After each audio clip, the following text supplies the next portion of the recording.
Logan and Joe O'Brien. What's up, dick shits? It's Glass Cannon Radio. You garbage brain ground huggers. I am your host, Jared Logan. I'm also a garbage brain ground hugger. And with me is the filthiest piece of turd this side of the Rio Grande. Just Joe disgusting. O'Brien. What's up, Jared? How are you, buddy? What a disgusting piece of crap you are. And the same to you, my friend. Yes. Welcome to Glass Cannon Radio, where we talk about all the topics that are floating around in the nerdosphere, and we let you chime in as well. Call us and let us know your opinion on it, and then I correct you on your opinion and tell you why you're wrong. You're so good at that. You're so good at that. Before we get anything going on today, I have to give a shout out to Rosalie Grace Logan, who has turned 6 years old today. Hey, congratulations. Oh, that's Rosie, wonderful. if you're watching right now, please turn off your device and pay attention to your kindergarten class.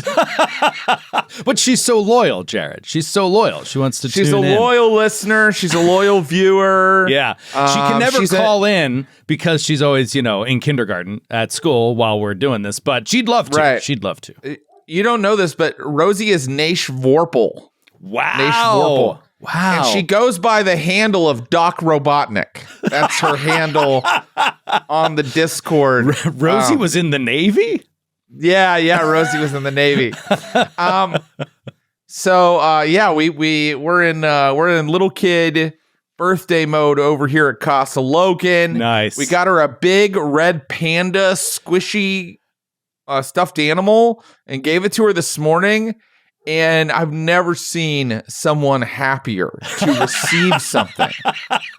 And great. this is why you have children, to vicariously experience pure joy again after not being able to touch it for so many years, But yes, to see someone else experience pure joy is just, it brings you back to life. So that's what's going on over at Casa Logan. We're got a big trip to Legoland planned for this weekend. Legoland. Oh, yeah, I hear good things. Where is that? Is that in Southern California? In Carlsbad, California.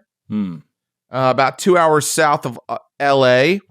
And we should do a Lego topic on Glass Cannon Radio sometimes, because that is a huge nerd topic. I'd love to. I loved Legos, and my kids are into it now. So, I think it's a good time for a little Lego jam. Who wasn't into Legos?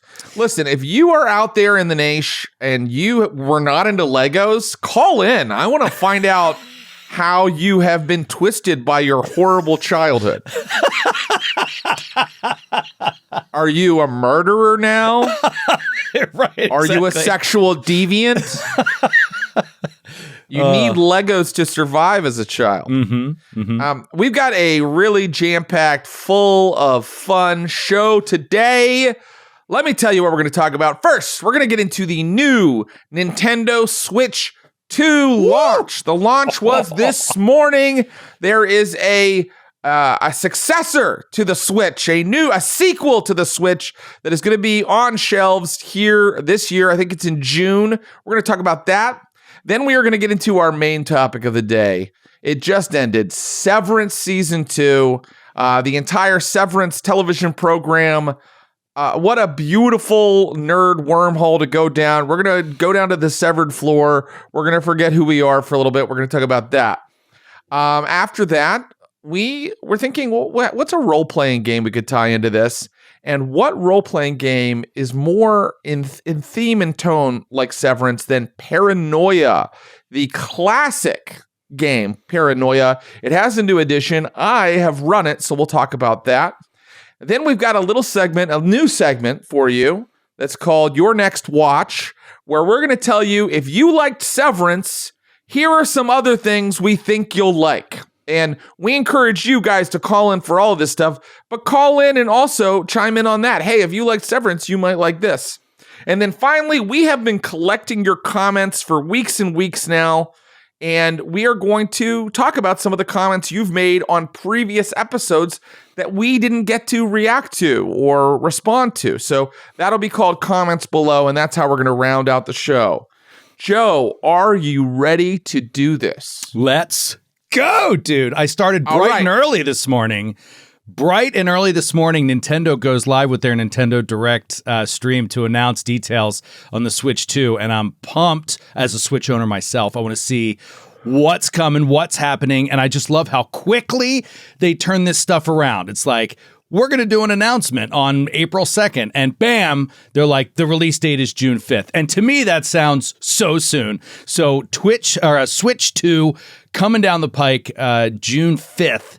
And they announce some of these games that are going to be coming out along with it, including Mario Kart World, an open world racing game, massively online potential for 24 drivers or something like that. And obviously the graphics look amazing. And I was like, holy shit. And speaking of graphics, there's it's going to have 120 frame per second capability, 4K capability, a bigger screen, slightly bigger screen, fun new stuff with the controllers. They can act as a mouse and stuff like that. But what jumped out to me, of course, as a huge Dark Souls fan, is the announcement of do I have this right? A Switch 2 exclusive From Software release of a game called The Duskbloods, I think it's called. The Duskbloods, that looks so sick. I mean, if you watch that trailer, it is Dark Souls, it is Bloodborne, it has a little bit of everything, plus a jetpack.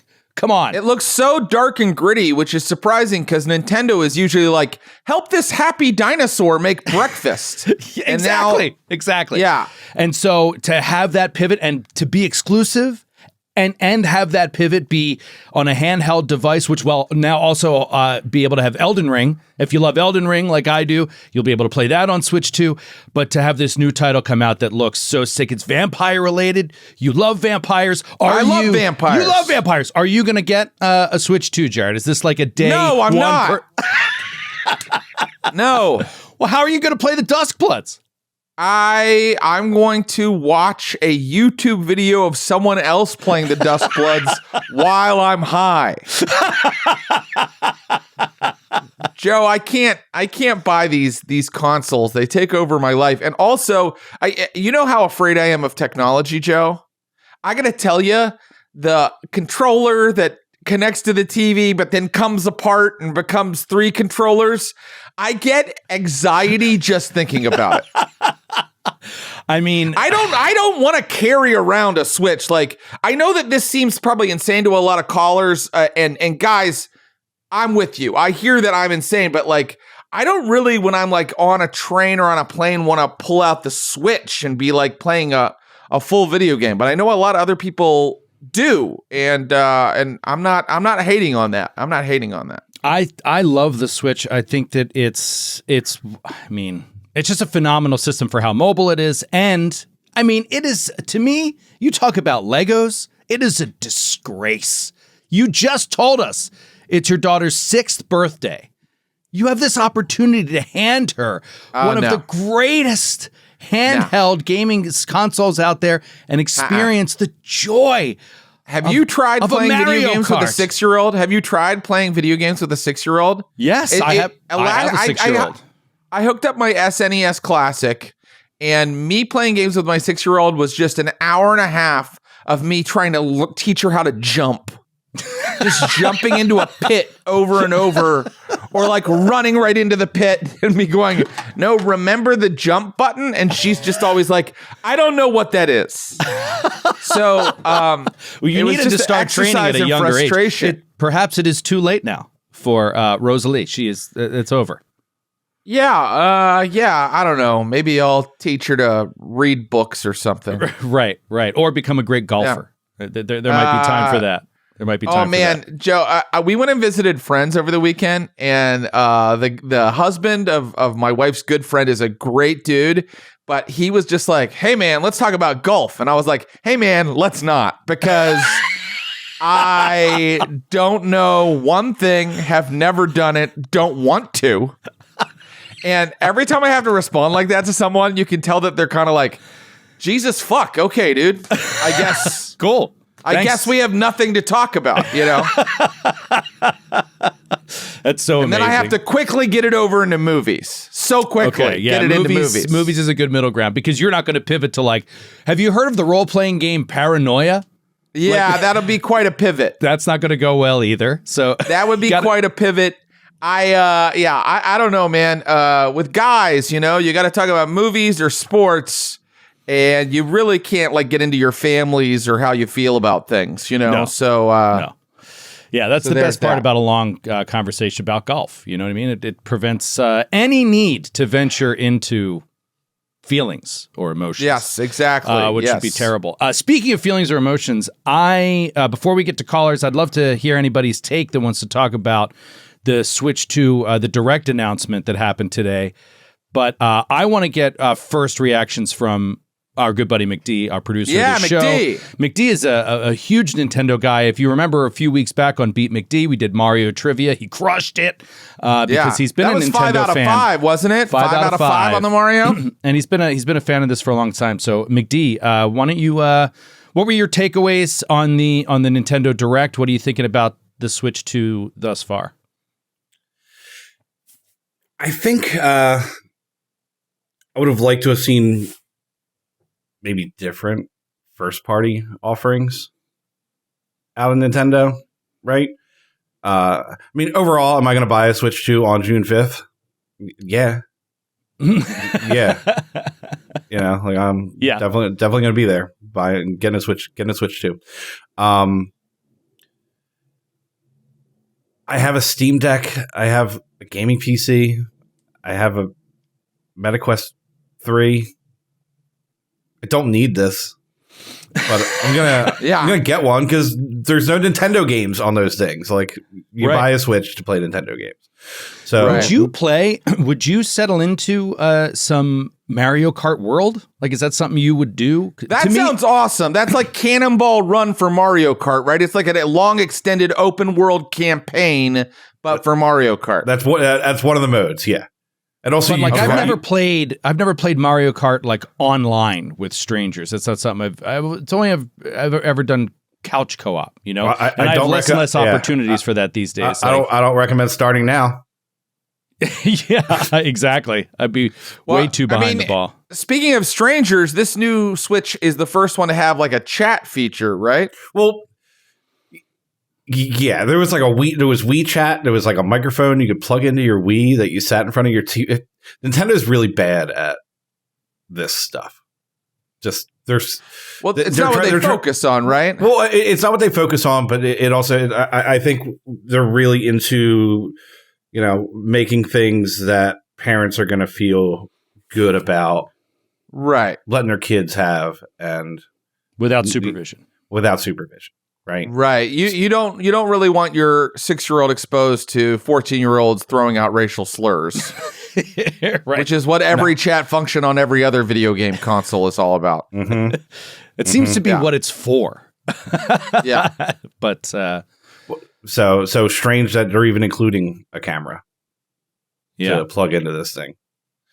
I mean, it's cool. You know, there was a lot of speculation about what that C button was. Like, I don't know if you remember, C buttons were a thing starting with the N64. Those were like the yellow buttons. The yellow. There was a C stick on GameCube. Now C means chat, I guess, instead of camera. I, for one, didn't believe it.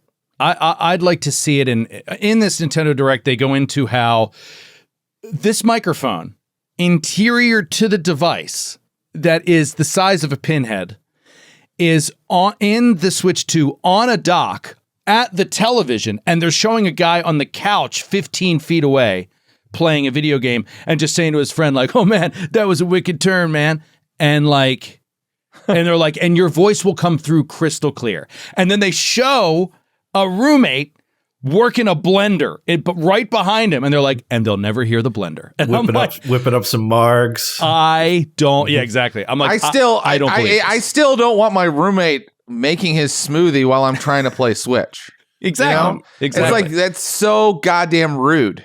Yeah. What I found believable was just I don't know how closely you watch, but they were showing like you can show the gameplay of the other people like below your screen, right? Like you can have picture in picture, and that streamed audio looks so shitty and compressed and like low frame rate, and I'm like, this is real. Like they're just showing you what this really looks like. Like this is exactly what this is going to look like when you do this. So I mean, kudos to them for not faking it, I guess. But frankly, I don't really care that much about those kind of things because, like, I don't plan to play with anybody else except, like, my kids in my living room. So, like, I'm not too worried about those features. Bigger screen, is that a positive or a negative? Bigger screen. It's always nice to have a bigger screen, but, like, a little bit harder to travel with, a little bit chunkier in your hands. I guess. I think that's, like, standard now, though. Like it's the exact same thickness as the old Switch. It is. It just I saw that. Yeah, same girth. That's same girth. Is it the same as a Steam Deck? It might be a little bigger than a Steam Deck. Steam Deck's about that, right? But the Lenovo Legion Go is out. The MSI Claw, like we're in an age right now of handheld PC gaming. Our Steam Deck's a little buggy. My friend had his on a trip I took with him, and he was like fighting with it the whole time. I think it depends on what game you're trying to play on it. If you're trying to, can you run mods on Steam Deck at all? Any mods? You can run the Steam supported mods, sure. Yeah, so the Steam supported mods are different than what you can get on your PC, right? Yeah, but even that, like even on PC, like your mileage may vary on mods that you're putting on. So it's possible that your friend was fighting with mod stuff because, like, I've heard the Steam Deck's pretty great. Steam Deck's awesome, but I play Steam Deck type games on that thing. I play 2D platformers, basically exclusively on that device. I'm not playing 3D shooters. I always thought, like, strategy.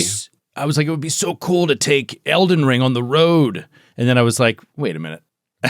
That's going to be kind of hard to play. And, like, with that small screen and stuff like that, I think it benefits greatly for a 2D platformer or a tactical turn-based The important thing is, Joe, that you never look up. You want to never see the countryside around you, never look into the eyes of another person. Avoid that at all costs. Then it'll be mission accomplished. Yes. All right, Dad. All right. Well, obviously more to come. They're going to do another direct on the Mario Kart World, right? Mm-hmm. So they're going to do another direct on that April 17th. So we'll find out more about that.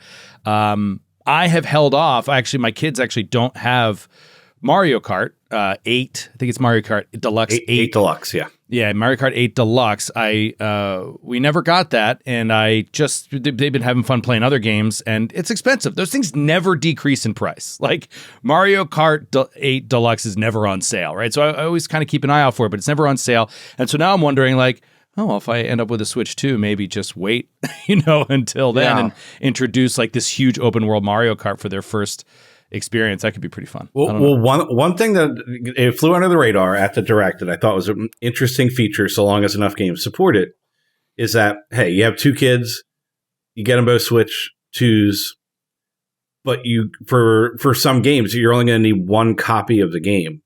Yeah. That's cool. On game both share. devices. They're calling it game share. Yeah, they're called the divorced dad package, where you can play remotely with your child. Yes.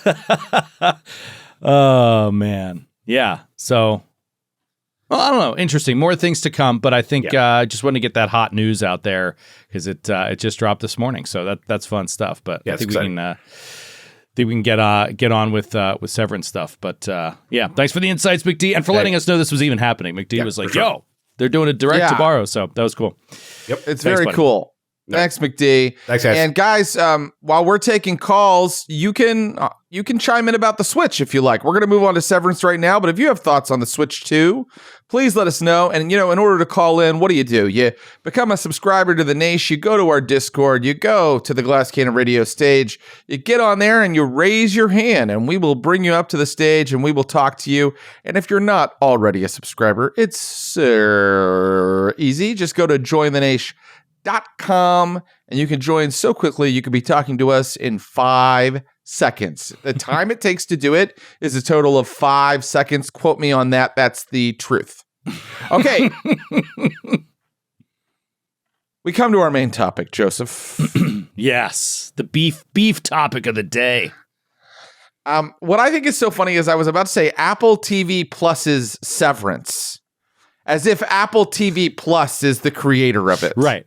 That's how we do all of this now. We're like, Netflix's Squid Game. You know what? It doesn't fucking belong to Netflix, okay? It just airs there. Okay.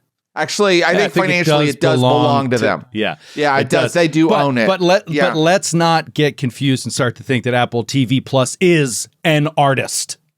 You're not. Yes, let's not. We are here to talk about Dan Erickson and Ben Stiller's and Adam Scott's and everybody else's Severance. Season 2 just finished. Severance, of course, is the thriller, comedy, satire, drama, science fiction show about workers for a corporation called Lumen, which is mysterious and cult-like, who have opted to have a procedure where when they enter their workspace, they forget all memory of the outside world, of their outside life. And when they leave their workspace, they forget what they were doing while they were working. And I read some articles, I read some interviews. Dan Erickson, the guy that created this, he based this on a real thought that he had. He was going into a job that he hated one day, he says, and he thought, wouldn't it be great if I could just not remember the whole day and just get the paycheck, you know? Mm-hmm. Like, just not have to experience this work that I hate, but still get the paycheck. I would opt to do that. And then he said he thought about it for a while and he realized all of the ramifications of that, the horrible ramifications of that. And that is what Severance is about. So, Joe, tell me about your experience with Severance so far. My experience with Severance was recommended by friends back in season 1, and said that it had a little bit of sci-fi elements to it and stuff. And I was like, all right, I'll check this out. And I started watching it, and I was very very suspicious to start. So any new science fiction show, I'm always like, come on. Like, I always suspect it's going to stink. I don't know. I just have a kind of a pessimistic attitude. Science fiction shows are very hit or miss. I usually worry that it's going to be like not good. And as I was watching it, I was like, oh, okay. Like, I like this hook, like what you said. I was like, I like this hook, but I never took it to the logical extremes, right? Which is, it makes me think of Ursula Le Guin.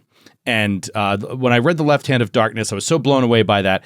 And I don't know if it was in the original release of the book or during an anniversary 25 years later or something like that, but she did a foreword to that book that I love. I think is so brilliant. That kind of lays out what science fiction is. And in one part of it, she lays out that science fiction is that anything taken to its logical extreme is going to be horror. Like, it's going to end up being horror. There's this kind of concept in there. And she's like, so science fiction so quickly and so easily can devolve into horror. Like it's right. An easy place to manufacture that kind of story. Anyway, read that forward if you ever get a chance. It's really, really well done. But it made me think of like I didn't foresee where it would go. And as it developed, I became more and more and more fascinated. And what I'll say by just a brief summary is that by season 2, I was like, they took it even further than I had even thought after a full season, right. Of just the basic logical steps of what would happen, not in terms of the narrative, but in terms of like what this hook what the ramifications actually are of this hook, right? And that's really good sci-fi when there's one gimme, meaning there's not a lot of different sci-fi concepts. There's one, which is there's a device that can make you forget when you go into a certain place. And then they explore all of the different things that could happen just from that. Right. It's not about 18 things. It's about kind of one thing, but through examining that one thing, so many themes get illuminated and stuff like that. And the cast is so good. Yeah. Stellar. And I think another thing that helps that is You have 20 episodes now of this show, I think, right? 20 episodes. And they keep 19. 19. They keep it small. Like it's a small cast. Yeah. And that just really helps everyone shine. You don't need to have a million actors doing all this stuff. But it's small enough that even the side parts, the actors are so good. There's a lot of really good character actors, some of which I loosely knew or worked with in my old days in New York. Good character actor type people. And it's really, really well done. I never knew I would see a John Turturro, Christopher Walken romance, and I never knew how much I wanted it. How much I needed it. Yeah, exactly. How much I needed it. So the cast, I mean, everybody gets their own subplot. It really explores the main conceit, each of their subplots, and does great things with the characters. And we knew John Turturro before, we knew Adam Scott before, but mostly from comedy. But Britt Lauer is amazing. Zach Cherry, who I think I may have seen in one thing. Zach Cherry is amazing. Yeah. And I really got to give it up for the guy that plays Mr. Milchick.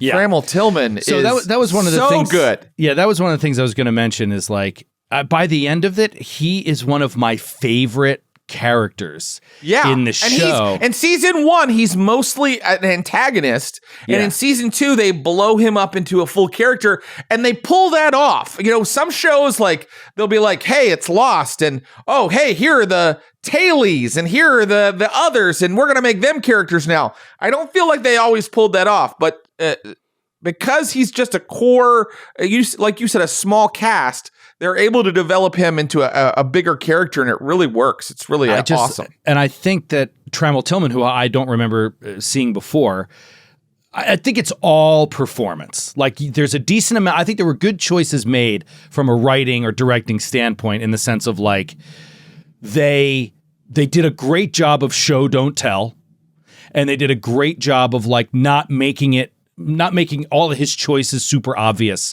or super one layered, right? Like, he's very complicated. Like, even after everything that you see, you're not like, oh man, he's a good guy. And you're not like, oh man, he's a bad guy. Like, you kind of don't know. It's really well done in that respect. I mean, the show is a little bit about how people are trapped in this system. And it's a little bit how we all feel with, I'd say, almost any job that you could possibly have. You feel like you're kind of trapped in it, and that it sometimes makes you make choices that you wouldn't make if you were unencumbered by that job. So I think that really comes across really strongly in his character. Just a couple things I wanted to talk about. First of all, Dan Erickson, the guy that created this, where did this guy come from? Do you know his other credit is that he did the wraparounds for Lip Sync Battle? No. That's his other credit. And I read an interview with him and he was like, yeah, I've never been a showrunner before. I've never been staffed before on a TV show. I mean, that's shocking. Did you read the story about how this came to be? I haven't. I'm asking. Like, did you read any development story of the series? Like, did he have a history with Ben Stiller? Did somebody else connect them? Did he pitch this idea? He did not have a history with Ben Stiller because he was Dan Erickson was like an unknown, a complete unknown in the entertainment world. And Ben Stiller was, of course, Ben Stiller. But Ben Stiller, I think, probably loved the idea. I read an interview with Dan Erickson. I read a bunch of reviews. But I don't know if there is like just a development history article out there. Please send it to us because I'd be very interested. But it seems like Ben Stiller kind of loved the idea and kind of plucked this guy kind of out of obscurity. And Ben Stiller is also a huge part of the show. I think that we can agree because Dan Erickson said that Ben Stiller's the one that kind of, has the clout to kind of keep the show at a certain tone and mood and keep people from messing with it, and making sure, this sort of very specific satirical, funny with no laughter kind of a tone to it that is also sad. And Ben Stiller's a big part of maintaining that. And Ben Stiller's direction in many of the episodes that he directed is just gorgeous. It's just really, really well done. The show feels like a movie, and not all prestige dramas really feel like movies. Some of them try and don't achieve it. The other thing I was going to say is that finale for season 1 is 40 minutes of the greatest television I've ever watched. Wow. Okay, great. So you and I have not talked about this. So at the start of season 2, you had not seen any Severance. And you were like, pardon me, I was like, we have to talk about season 2 on Glass Cannon Radio. And you were like, all right, well, I'll go get caught up. I'll watch season 1. And then I'll watch all of season 2, and then we'll talk about it. So you and I haven't discussed any of this until today. And I have told so many people the exact words that just came out of your mouth. That the finale of season 1 is the greatest 40 minutes of television I have ever seen in my life. And it was hard to hold season 2 up to that bar, like for it to start. It was. I was like, and I don't think it quite hits those heights of that season 1 finale. Agreed. But that season 1, it was every minute. I like edge of your seat thriller. Yeah. Every single minute of every second. It was just so well crafted. It was brilliant. I mean, they would switch plots and I'd be like, oh God, what's happening here? And then it would switch again. I'd be like, oh God, what's happening over here? Like, everybody had this really clear and exciting arc that really came to fruition with that season 1 finale. And we're going to be spoiler heavy today. Basically, the innies, the people that are down in the severed floor of Lumen, who don't have a life outside of work, they figure out a way how to take over their bodies when they're outside of work and see who they really are. And that is what happens in the season 1 finale, is they see who they really are and they explore that. And I mean, what a taking the genie out of the bottle way to end a season. Just now in season 2, they have to put it back in a little bit. And I was a little worried about that, but they still managed to develop some other plots that are really incredible, like what's going on with Mark S's wife. Mark Scout's wife, and this was another thing, right? So you have this character of Gemma, and by the way, we'd love you guys to weigh in if anybody wants to talk Severance. Please raise your hand if you want to talk Severance. You have this character of Gemma, who is as an outie, Mark S's wife. And as an innie, she's Miss Casey, right? Who somebody we knew throughout the early parts of the show. Seems like just like another weirdo that works for Lumen. She seems like another weird, detached, and I think she's like HR, like therapy kind of. She's wellness. They call it wellness. And you go to your wellness visit and Miss Casey tells you things about your outie, like your outie loves chess and often wins. Right. Your outie makes people laugh around a barbecue. Like, like weird things that just like make you feel good about yourself. And so another thing I think they did great with season 2 is just going down that rabbit hole again, taking the one idea, and then you think like, well, what if instead of just going into work and not remember anything that happens for the work day, what if what we did is you walk into 10 different rooms, and every time you walk in, you don't remember what happened. And then you keep testing people like, did you remember anything from that room? What about this? Does this ring any bells?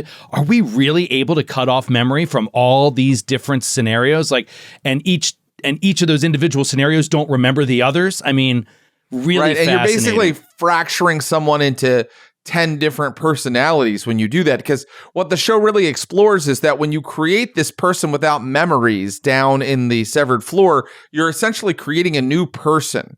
And if the outie quits their job, you're essentially killing that person because they will no longer have the lived experience of being alive. They will no longer exist. Which is, that's taking the concept to the extreme, like you were saying about Ursula K. Le Guin, and it does become horrific. You are erasing a person if you quit your job. It's just it's horrific. Let's see what the Nation wants to say. Let's take some calls. Pacifist Jedi has some thoughts, perhaps on Severance. Pacifist Jedi. Pacifist. Yeah. Can you hear me?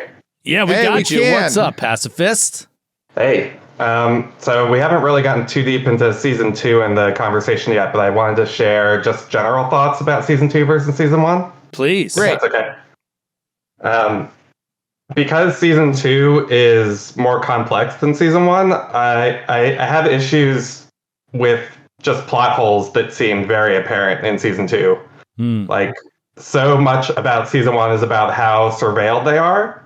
And yet in season 2, they do talk about like, oh, we're giving them like a longer leash, and they can kind of like get up to more nonsense, and it's fine. But like, they're also talking about, oh, this is the most important project of the company. This is the whole point of what we're doing, and yet they're just MDR is just allowed to go wild, and I just had a really hard time with that as I watched the season. Yeah, I hear you. I do think that there were plot holes. Nothing that bothered me too much. I didn't think of that one, but to address that one, I feel like one of the neat things that we saw is consistent breakdown within the management structure of Lumen. Like, you got to see how much infighting there was and miscommunication within the company itself outside of the severed floor. And so I thought maybe that's a reason. Maybe surveillance is dropping because people are unfocused. They're not doing their jobs well. Obviously, Milchek is like, he's got to kind of keep this job, but you also get the sense that he's like, F this place, right? Like, there's some of those elements coming in. So, yeah, maybe that describes some of it. They are not closely watched. They're able to have full-on intercourse in empty rooms. Yeah, and you would think they're way more closely watched now after the events of last season. Right. It didn't really bother me, Pacifist, to be honest with you, but I did have that thought. But for some reason, it didn't bother me. Sometimes it's like the factual... the given premises of a show in terms of the reality of it, I kind of am able to ignore them if the show is good enough, right? Any other plot holes that bothered you, Pacifist? No, mostly that one, which is just kind of like a whole season plot hole. But yeah, the show is just so well made that I just kind of went along with it and was like, oh, maybe they're just understaffed. Maybe Milchek is the only guy working on the Severance floor, and they just can't. Does seem like that. Him and Miss Huang are the only ones down there. Yeah, right. You have this, like, it's just him and an intern, basically, that have to, like, run the whole thing. Dude, it's so funny when they introduce her and Zach Cherry's character is like, why are you a child? Yeah, I mean, that's why I really love Zach Cherry's character. And Pacifist, thanks for calling in. Thanks for weighing in on the plot hole.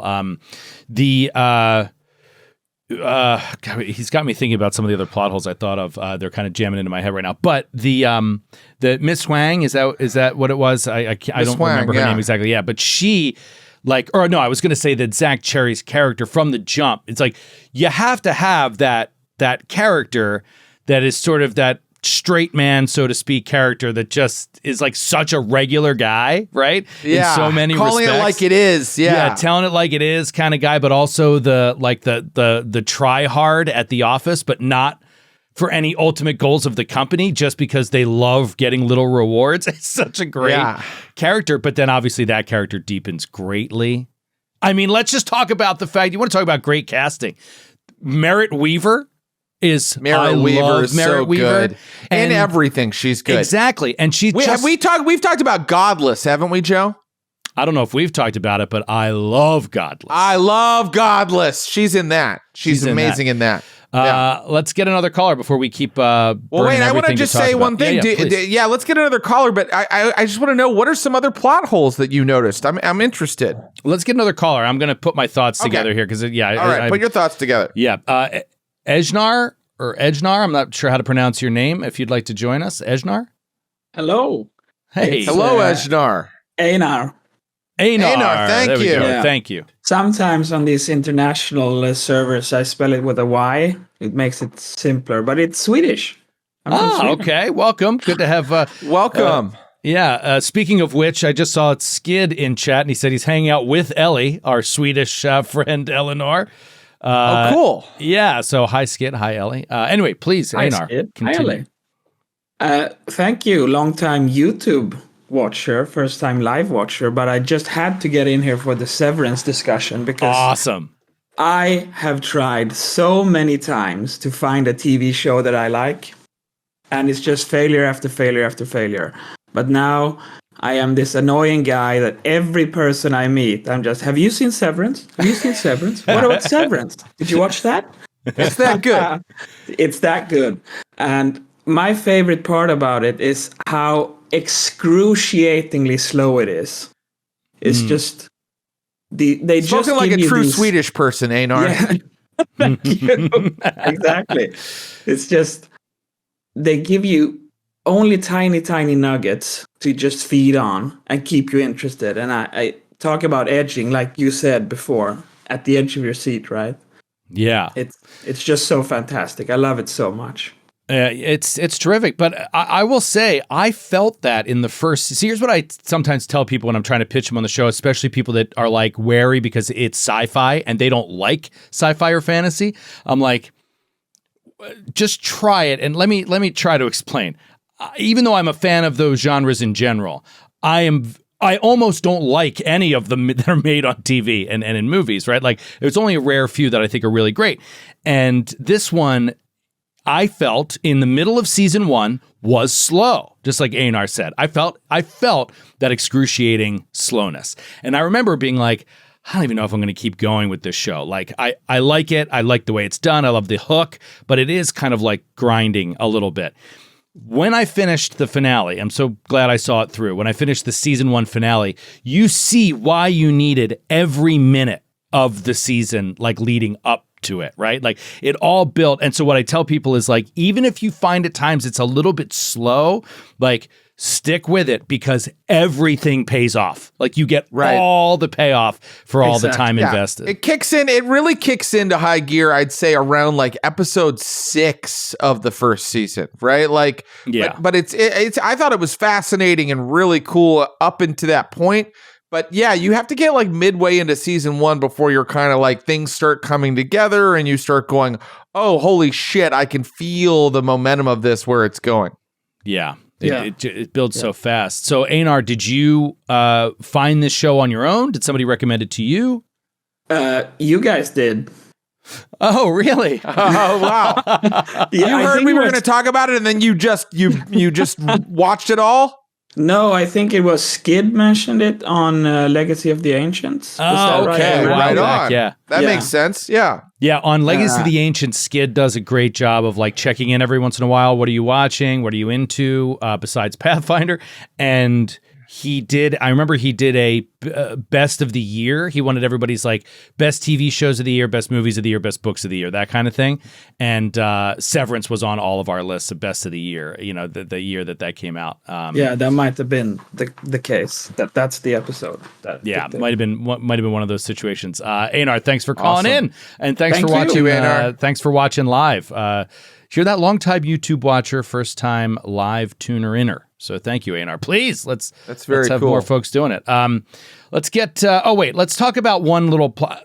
Call it a plot hole. It might not be a plot hole. I don't know. Let me throw this out at you. Okay. I feel like they hand wave a little bit. Correct me if I'm wrong. Maybe I'm misremembering. The moment you first walk into a severed floor, the moment you first wake up on a severed floor, each time that Gemma walks into a new room, right, for the first time, it's like, how do you know anything? How are you not a completely broken nothing? Like, where does it keep? What does it keep, right? Like, how do you know how to speak? How do you know your language? Are they just saying that this is all a base of animalistic knowledge? All right, how much do you know? Yeah, how come you can How much do you retain? How do you know what a dentist is? Do you still know? Yeah. Right? Do you still know who Michael Clark Duncan is, or do you lose that? Right. Is that ever explained at all in even a little bit? That's not a plot hole, Joe. That's a question you have. Yeah, I guess it's not a plot. Well, I mean, I think it's kind of a plot hole in the sense that it's like, you're not explaining how this is possible, right? And I'm not talking about like scientifically. Well, I think they're not explaining it because it's not. You just said not scientifically. Go ahead. Yeah, Go not ahead. scientifically. I misunderstood. But like, I guess, is it just, this isn't an interesting part of the show, and we don't need to explore that. This is fantasy, which I'm fine with. But I was just curious if like I missed anything in terms of them. Sometimes they'll even give a sentence or two to just sort of hand wave why they don't worry about this part of that. Because like the first thing you see is like Heliar, right? Like waking up. Right. And like that's the first real experience you get with it is like her waking up and she's already like, where the hell am I? What's happening here? Well, what are her memories before that?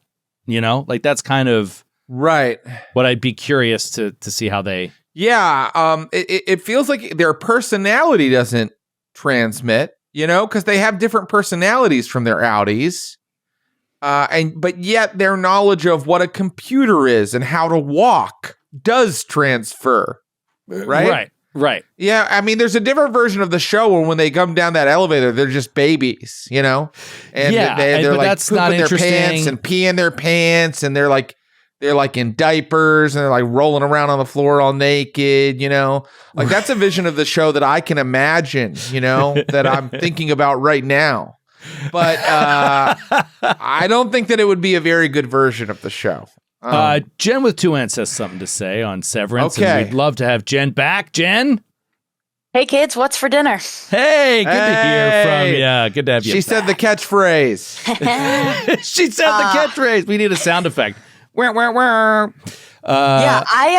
I'm struggling with how I feel after watching it. My wife and I actually rewatched all of season 1 and did season 2 in like a week or so.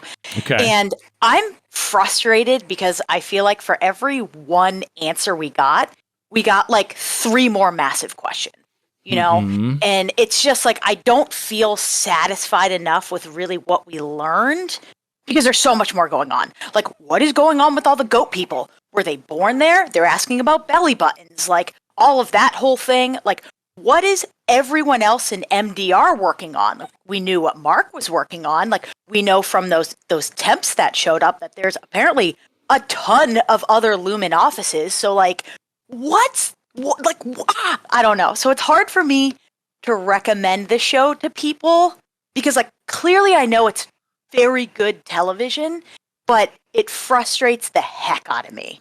So well, I think that what you're actually, Jen, I think that what you're kind of hinting at or getting toward is, are they just making this shit up as they go along? Like, they're hinting at a lot of secrets and asking a lot of questions, but I bet you the writers don't know the answers to those questions and are later writing themselves out of corners that they've written into.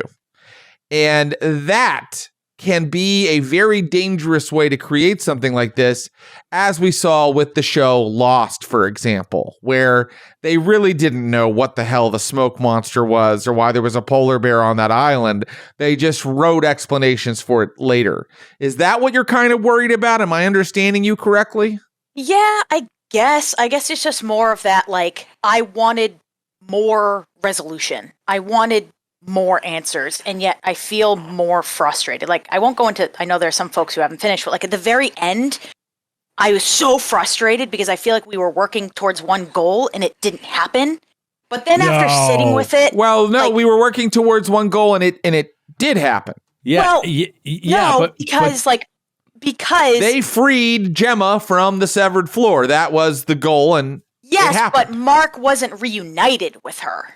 To me, that was the goal. but Jen, that's called, oh my God, that's drama. That's drama. That's drama. That's it. Not no, everything is I don't supposed to like be drama. happily resolved. That's not a story. No, I like happy endings. There's no okay? season 3 if they I do like that. happy endings. Yeah, no. It is. Jen, I also was like, no, but it's You're like, supposed to feel that way. Exactly. The character subverted what you wanted to happen. A character, for reasons that make very good sense, subverted what you wanted to happen and what I wanted to happen, admittedly. Yep. And I think that is just good storytelling. Now, I get the whole... So let me ask you this, Jen, because I think you bring up another question. It's a slight pivot, but there's the wider world question, right? And the goats. Let's just... There's so much going on, but let's say goats. Goats are my least favorite Justice for part, a by the meal. way. Goats are stupid. Now, is the goat thing like, and look, you do this in Delta Green, right? You do this in Call of Cthulhu sometimes. You just put something surreal in front of the players and creep people out because it makes no sense, and everybody talks weird and everybody's like, the goats, be careful of the goats, whatever. But they're not ready yet. And there's never an explanation for it. And the whole reason they do that is because they want to throw in some surreal horror. Like, I'm not a huge fan of that, but is that why they did it? Maybe. You know, I don't think the goats are ever going to be adequately explained. Also, absolutely, that's why they did it, Joe. They threw it in to disorient you and make it flip your reality a little bit, and then later they're kind of writing what it means. You know, they're figuring out what it means. But initially, it's just an image to kind of disorient you and let you know how weird Lumen actually is the deeper you get. But it seems like the only reason they do this, if we're doing like theories, right? The whole goat thing is like they are literally sacrificial lambs, like sacrificial goats, right? That's what they're there for. There's some sort of religious undertone here that is not fully explained. Yeah, the Kier Egan cult. The Egan cult is a true cult. It is a true cult in the most basic sense of the word. Right. And so then the other thing, Jen, from the wider world aspect is like, here's what I grapple with. But it's not this kind of show. It's like, how is this legal? Where are the people? Like, here's what I love. It's not legal. None of it's legal. The way they treat the innies is not legal. They're using the technology to get away with abuse. Right, but like other people know this. And why isn't it just reported? Why aren't they just shut down, right? Like they don't really explain that. Like how come Marcus's sister... The Egans are very powerful, Joe. The Egans are very powerful. Right, but it's just not that kind of show. Like I think of the movie Minority Report as an example is like an interesting hook, but part of the main storyline of the hook is like the political influence and legal struggle of this technology being implemented into the world. Some people think it's a good thing. Some people think it's a bad thing. Let's see them hash it out. That's the central part of that's going on in the background of the actual plot of the main characters. That doesn't exist in this show, in my opinion. I don't see any right? McD has a thought, Joe. McD has a thought. McD. So one a reading that I like for you were just talking about, like how is any of this legal for how people are being treated, is I think you could read this that the outies are everybody enjoying capitalism, and the innies are all of the people who you don't have to know or care about or know anything about, who are providing the means by which everyone else gets to enjoy society, right? And it's cruel and it's faceless. And you don't need to know about these people. You don't want to know what they're going through. Like, none of these things matter, because what actually matters is the actual enjoyment and consumption, not the means by which it's produced. And McD is nailing, I think, the symbolism of the whole show. And Joe, I think you're talking literal. Like, why aren't the police arriving? And I think you can do that. That's Jen's call made me think of that aspect. I don't think it's that kind of show, and I don't think I don't need that to enjoy this show. But I just think that those are some of the other sort of questions that I would maybe like answered. I don't need to see it all play out, but it's like, how is this even possible? Not scientifically, but like, sorry, Jen. Go. Is Jen still on the line? Yeah, Jen should still. Jen, are you going to watch season 3? Oh yeah, even definitely. though Mark didn't get back together with his wife. Oh yeah, I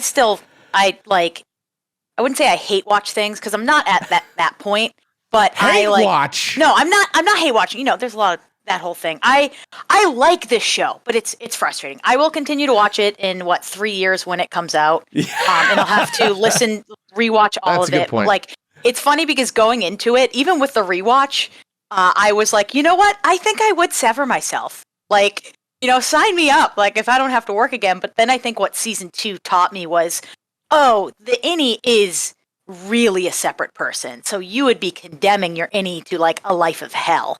And it's like, are you okay with that? Maybe. Yeah. I don't know. Yeah. Dylan kind of was. So we'll see. Yeah.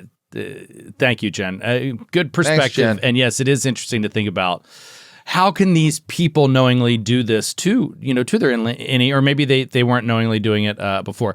Lots of people want to get in here. I want to get more people before we move on.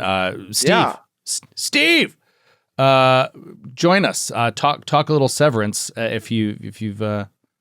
Steve, are you still there? No. Original Jim.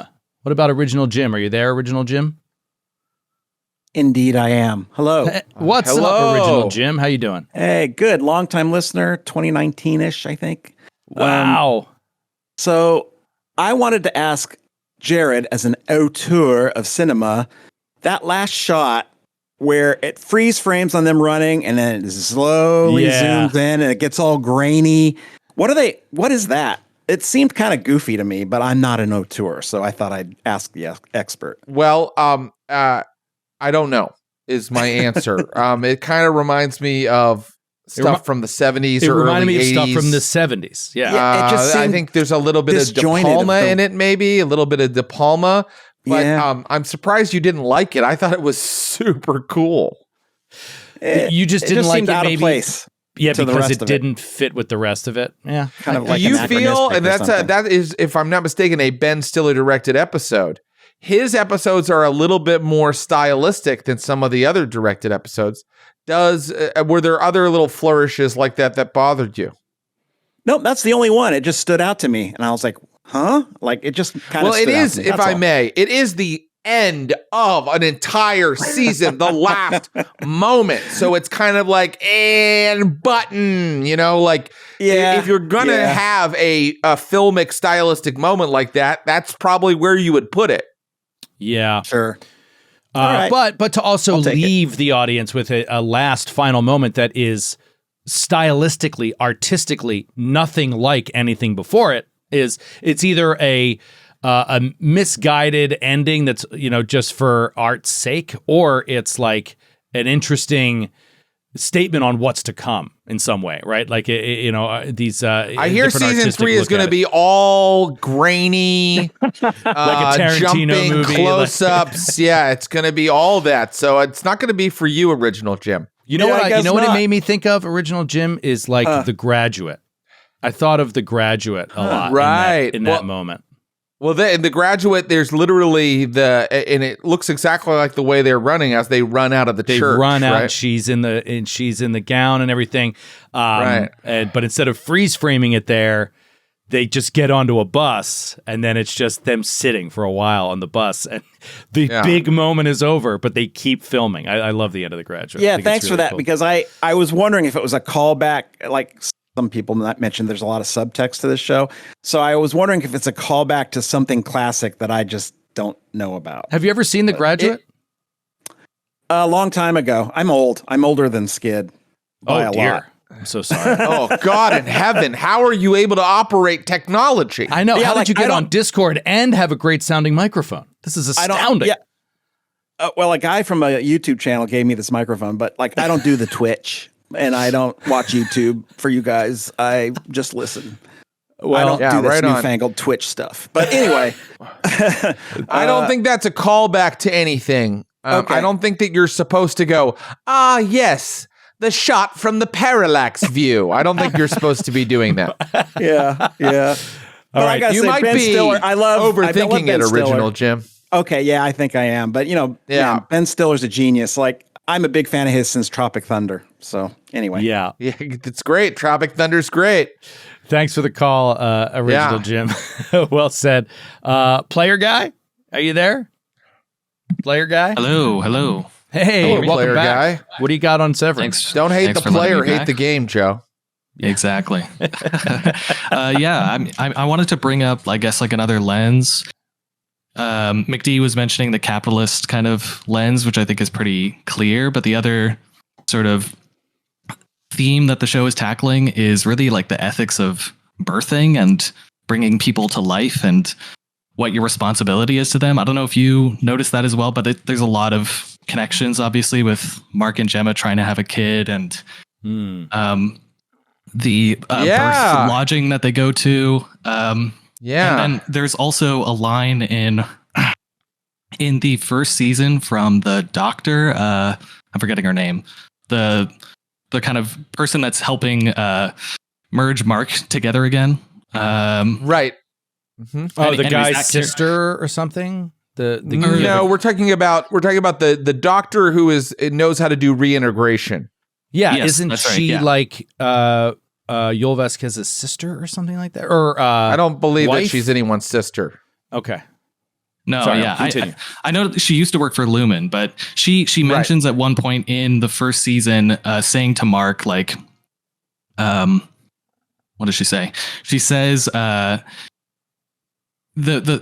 version of you in there is just a child. Like, you brought them to life without their consent. You know, they didn't choose to be alive, but they're in there now. Which was like a very direct echo to some real like philosophical arguments around, you know, what is the responsibility to a life you create. So if you were interested in that, because I did some philosophy in university, there is like, she kind of almost verbatim quotes a philosopher when she's talking to Mark in that scene, whose name is, I think, David Benatar. So anyways, the show is tackling pretty strongly also, along with the capitalist lens. When are you, like, what is your responsibility to this life you create? What is the harm in just having them exist? Is it harmful for Mark S to exist at all? Or now that he does exist, what do you owe him as a person? And obviously the end of season 2 is really like making a strong case that he is owed just as much as Mark outside. Yeah. But I think especially in the first season, I really love the conversation between Mark S and Mark Scout that happens. That was the highlight of the finale for me, you know, and it feels like it's a lot about what you're saying. Yes, absolutely. I think that was my highlight as well. And especially, there's a point in that. Have any of you played or know of the game Soma? It's like a horror game, I think, by Frictional Games, something like that. No. No. Okay, well, anyways, there's this conversation when Mark is talking with his innie version. I think you can really tell that, and they make it obvious that he's like still condescendingly thinking of his innie version, right? He's still seeing that innie version as like a bit, I don't know. I don't think he sees him as fully lesser, inferior. Yeah, he sees him as lesser, and they make it clear when he's like messing up Helly's name and not really caring, when he tries to talk to him a bit like a child. And I think when the Audi Mark starts to talk about reintegration, he is convinced that he's going to be the one in control in the driver's seat when all is said and done. Like, he might have some other memories, but he's ultimately the human that matters. Whereas I think any Mark catches that and knows, like, there's something wrong here. I can tell that you're talking like an Audi. You think that you're in control of this vehicle. Very interesting points. Yeah, and thanks. Incredible. For yeah, fascinating to look at it through birth, and I didn't connect all that, the birthing lodge and all of the different things that bring it back to that kind of theme. Really, really cool. Soma is an extremely highly rated video game that I've never heard of. Looks like I'm going to have to take a gummy and watch a playthrough, Joe. It's from 10 years ago. Extremely positive reviews. It is a sci-fi horror game set beneath the Atlantic Ocean. Struggle to survive a hostile world that will make you question your very existence. As long as it's super Japanese, I'm in. I like anything that's like doesn't feel quite Western. Joe, do you think it is time for us to move on? Yeah. You know what? Let's do one more. We have a lot of callers, so I want to take one more person. One more. God damn it. One more person. Get there.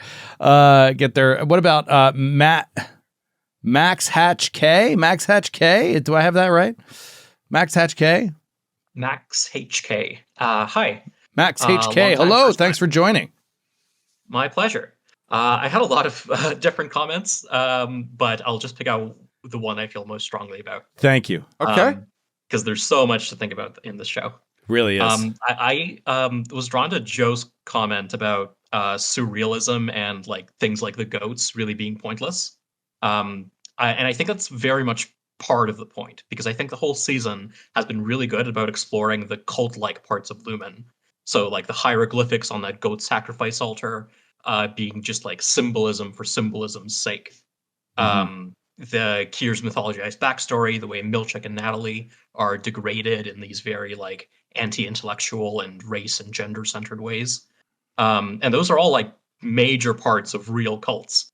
I've recently been watching some video essays by these YouTubers called Knowing Better, who does like videos about high control groups, and Alyssa Greenfell, who's a former Mormon. And a lot of these things come up again and again, like elaborate and pointless rituals and rewriting and mythologizing their founder's backstory and excluding and denigrating people who are like kind of smart enough to see past some of that. So I think like that kind of those things that seem kind of pointless I think are kind of meant to be.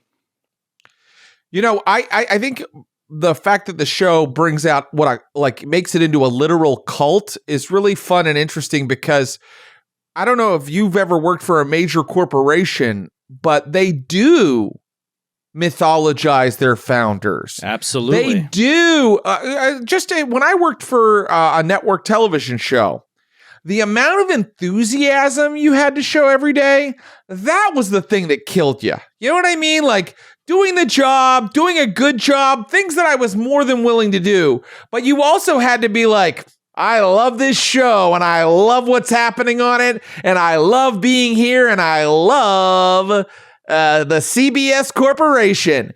And that's fucked up. But all jobs make you do that. And that's a fucking cult. Yeah. Yeah. And that's a good point, Max H. Thanks for bringing that up. Like the culty aspects are... It is, Jared. It's so cool how it's taken to a little bit of an extreme, of course, but It's not. So I once worked a job briefly when I was desperate and I was working in the restaurant business. I was hating my life. I was like, I want to do something else. And I got this opportunity that seemed like an opportunity, but it was a trick. And it was like a pyramid scheme, right? Like a classic pyramid scheme trick. They called it, it was a marketing position. And I had studied marketing in school, and I was like, yeah, maybe I can do this. Well, you find out very quickly that it's like sales, and it's like door-to-door sales, like cold door-to-door sales stuff for like these coupon books and stuff like this, right? But the way that they talked about the founder and the creator of the company, it was always this, it was mythological. It was always this, so he goes to a Yankees game and he has this idea and he goes and he does this, and he does this. And it's like, why aren't people thinking of this amazing idea that's going to like change the financial landscape for everybody that like gets it, right? That gets in at the right time. And like, why worry about dealing with bosses or paychecks or, all these like typical things at work when you could do this and make so much money with other people working for you, right? All this kind of stuff. And I did it for, I want to say like 3 months, maybe 4 months. I was promoted 3 times during that stretch. Wow. They had all these rankings. Like there were a million different rankings. So you always felt like you're getting promoted. They do these morning meetings that were all this like rah stuff. And I was just sitting there like, this is insane. It was crazy. Anyway, I could tell more stories about that another day, but it was a crazy job. It's in this show, this horrifying thing that companies do where it's not enough to own your time. It's not enough to own your work. They also have to own your heart and your mind. Your personality. And that's fucked. Yeah. And that's what a cult is. That is what a cult is. They own your heart and your mind. I think I thought very early on in the show, sorry, I don't want to move on just yet. I think I felt very early on in the show that it wasn't a cult, that it was like a megacorp. Like a dystopian megacorp is sort of how I thought about it. Well, it is that also. It's that also, but you really do get the sense it is much more a cult by the end of this season. I think that's a lot more clear. Can we just rattle off a few more things before we move on? Like just favorite moments, like individual moments. I don't know if there's anything. Oh God, I'm not ready for that. I didn't know we were doing it. Favorite moments. No, I didn't write it. I didn't even write anything down. There's just a couple things I wanted to mention that I thought that I thought were so great. In the finale of season 2, I loved the back and forth. Like you said, you thought that was your favorite moment with the video camera. That was really cool. How do you end a scene that good? absolutely knocked it out of the ballpark. Because if you remember, these like, if the next thing I see better be the severed floor, or I'm not doing anything to help him out. And he just walks out, and it's like, whoop, and it's the severed floor. I thought that was so freaking cool, because it was like, you know, as the viewer, so much time has passed. You have no idea how much time, but like time passed that they cut out all this stuff they didn't need, right? The arguments, the debates. Can you believe this fucking guy? Blah, blah, blah. His sister being like, he said it. I don't know, or, you know, whatever. Like, you got to do, if you want to try to get, they cut out all of it, leave it all to your imagination, and just in one frame, they just move the story a huge jump ahead. I thought that was brilliant. I loved that. I thought that was such a cool part. Somebody mentioned it in chat here. I want to highlight it. Episode 7 of season 2, which is where they show the backstory of Gemma and Mark S. I think is awesome because it's weaving in. I love doing this in Delta Green. I did this a lot in Impossible Landscapes, having people remembering things, but then also experiencing something presently, and they're getting twisted together. You start to not realize what is happening now and what was, you know what I mean? What's real, what isn't. I thought that whole episode was just so brilliantly done. To me, that was the episode that most sort of mimicked the art I felt of the finale of season 1, where it's just like every passing scene was more and more like, and then they add the baby stuff in, and then they had the fraying of the marriage, which, you know, seemed to be a lot to deal with the miscarriage and stuff like that. All these very realistic sort of themes mixed with him trying to, like, you know, mind jump into his innie, and, you know, I mean, it was just so cool. Thought that was really, really so neat. cool. It was so cool. I really like the outdoor excursion episode. Yeah. At first I was like, what? Like, this is just this is a bridge too far, like on the creepiness and or of the, like, this is a corporate retreat, you know, like you're putting them out in these freezing temperatures and tents. Like, this is so stupid. And then they tell him the story of how the forgotten brother of Kier masturbated on the ground and then was smited, and his eyes oozed out his head. And then Tram will tell him, Mr. Milchick is like, and it's literally true. It really happened. That's so good. That's a highlight for me for some reason. Well, that, you know, sort of ends up with what I think is one of the best climactic scenes of season 2 in the drowning of Heliar. I thought was a phenomenal scene. So intense. I loved, was it Zach Cherry? Is it Dylan? Is that his character? Dylan G. Wasn't he screaming down to Bert, right? It's Bert, right? Or is that Christopher Walken? Am I mixing them up? That's Christopher Walken. You're thinking of Irving. Irving, yeah. He's like, Irving, stop! I mean, it's so raw and intense. That scene was great. Super awesome. And, I mean, did you know when she walked in the door that it wasn't her? No, of course not. I don't think anybody did. That's, you know, I knew it the second she walked in. And I am never on top of anything. But as soon as she said she didn't remember what happened when she was out, I was like, I don't buy that she doesn't. I thought she was covering. Yeah, that she's too guilty. I thought she was. Yeah, you didn't buy that. Not for a second. I was like, there's no way that Heliar would do that. Like she wouldn't. You know, like she wouldn't cover that. Like it was just. And I thought how brilliant it would be, not just from a narrative writing perspective, but from the company perspective, to put her in there and sort of like see what's happening, what's going on, whatever. A night gardener. As a spy. Yeah, a night gardener. The night gardener. I met this guy. I think he was like a gardener. It was so funny. Irving is just so mad. He's like, the night gardener? So good. Joe, we have to move on. Okay, I'm sorry. We've got so many other topics. I promise not to say much more. About anything else. Okay. Please, continue. Hey, look, I mean, the way the show works is if you have more to say about Severance when you call in, we will talk about Severance. But we are going to move on right now. We're going to move on to the role-playing game portion of the show, and we are going to talk about Paranoia. I don't know how many people have had experience with this tabletop role-playing game, but Paranoia is a classic tabletop role-playing game. It's from the 1980s. it is ahead of its time because it was a role-playing game far outside the mold that was created by Dungeons and Dragons. It is a science fiction dystopian satire role-playing game, and that's why it is a perfect companion piece to Severance, because like Severance, it literally mostly takes place in a series of tunnels beneath the earth. The premise is this, okay? You are citizens of Alpha Complex, and Alpha Complex is what's left after the entire world was nuked. It's this underground series of chambers that is controlled by a ruler called the computer, which is a literal computer that runs society and might be malevolent to human life. It acts really nice and polite and friendly, but it sends people to their death constantly. And you play a troubleshooter, which is a citizen who has been randomly assigned to some sort of dangerous mission. You're given like a little bit of reflect armor and a laser, and you are sent to root out traitors to the computer. You are sent to discover mutants. It's illegal to be mutants. It's illegal to belong to one of the secret societies like the Sierra Club.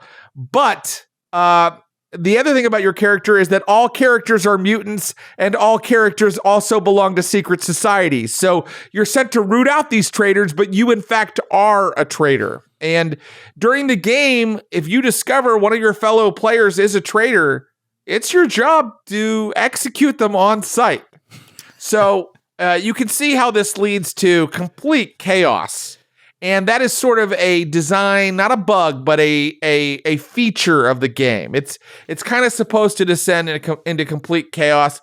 I just played the most recent edition of the game by a guy named W.J. McGuffin and Keith Garrett. This was originally created by some guys named Dan Gelber, Greg Kostikian, and Eric Goldberg back in the 80s. The new edition is, okay, so this is what I love about it, Joe. It's a core rule book that is this thin. Yeah. Not quite as thin as an indie game, but very, very thin and easy to digest, easy to read. The game rules are really interesting, and they add some unique things. Like, for example, initiative is done with like a bidding process, where if you want to kill someone before they kill you, you can kind of bid to get in front of them in the initiative, which I think is very cool. There are a lot of little cool mechanics like that, but at core, it's very simple. I got to play with Kevin Culp, the guy that designed Time Watch and Swords of the Serpentine, and we had a blast with it. So I'm curious what your experience is with Paranoia, and if anybody out there in the Naish has has played Paranoia. Joe, I hear you had an experience with it that wasn't as positive. You could say that. Okay. So here's my experience with Paranoia, as brief as possible. I played Paranoia for whatever reason. I don't know why. It was one of the first games we ever played in New Game Who Dis.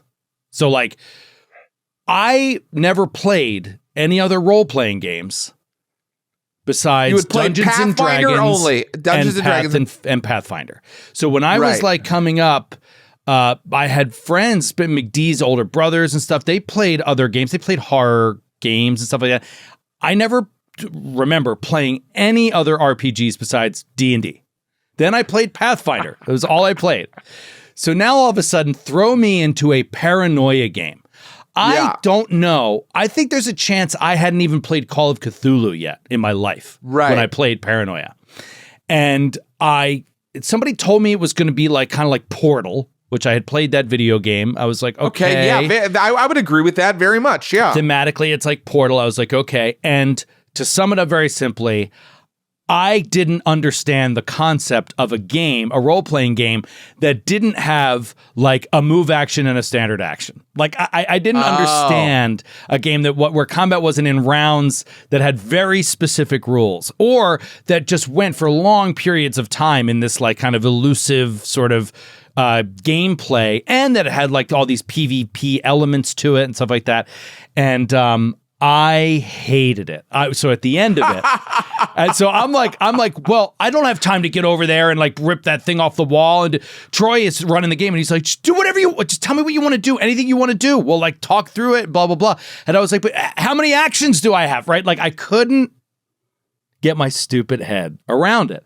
So I finished it and I was like, that game sucked. And I have no interest in ever playing it again. And now fast forward to now, all these years later, and particularly after watching Severance.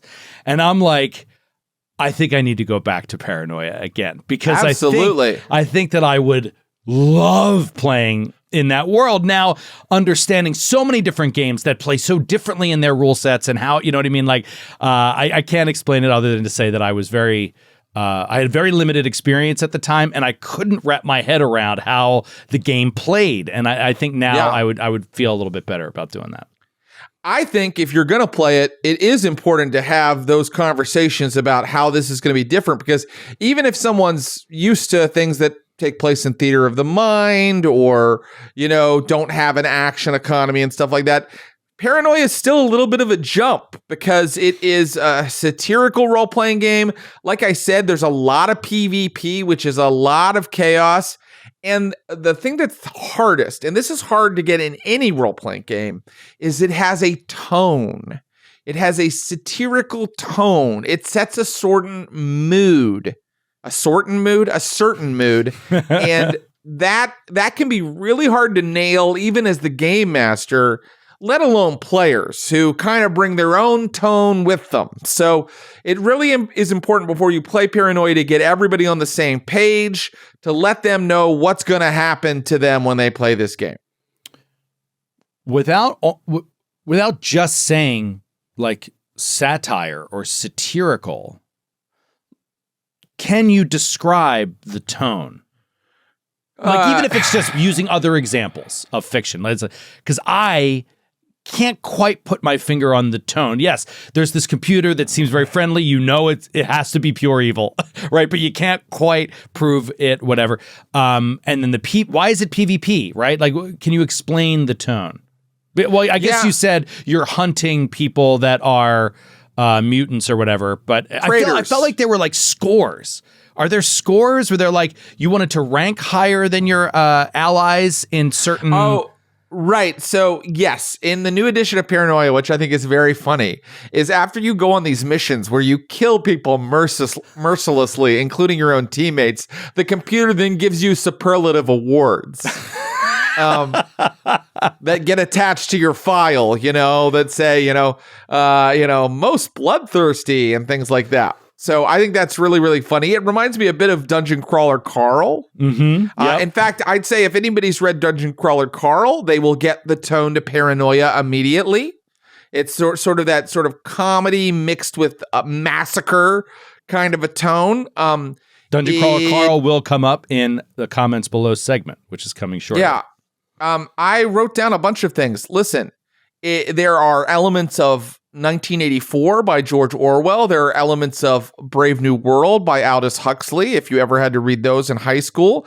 There are elements of Franz Kafka, but there are also elements of, say, the Terry Gilliam movie Brazil or Dr. Strangelove, if you like that. All is of there that any, mixed with... I'm no expert in this field. Is there any Monty Python to it? Absolutely. Okay. Although I would say it's not a completely absurd world. It's not filled with non sequiturs. It follows its own logic very, very stringently, when I first read it, it seemed to me like it should be funny. Like really, really funny. It is maybe the only actually funny role-playing game. I know that there have been other role-playing games that attempted to be hilarious. I think this is, for my money, my opinion, this is the only one that actually does it. The rule book is really funny to read, and that was true of old editions as well. And I think it's a really funny world because, but you got to get that kind of dark, bleak humor of it. Everything is stacked against you. You are a tiny cog in a gigantic machine with no hope of ever escaping or achieving anything of value. You are, as a troubleshooter, you are the definition of expendable. And you kind of have to play freewheeling like that. You kind of, well, what the game does is it gives you 6 clones, which are essentially 6 lives. Right. So I remember this now. Yeah. So you can just play balls to the wall and let your character die, and then the clone shows up, and that character, your same character, but it's a clone, so you can keep playing. And I think that a lot of players of tabletop role-playing games, their entire thing is playing carefully and cautiously, and and analyzing risk and minimizing risk. Paranoia doesn't like any of those things. That's not what Paranoia is. It's about having fun and kind of going balls to the wall and putting yourself out there and embracing that the universe ultimately hates you and is trying to crush you. DeSikio in Discord chat says if he feels the tone is also similar to Catch-22, just with a different content focus. Yep, absolutely. I would agree with that. Absolutely, yeah.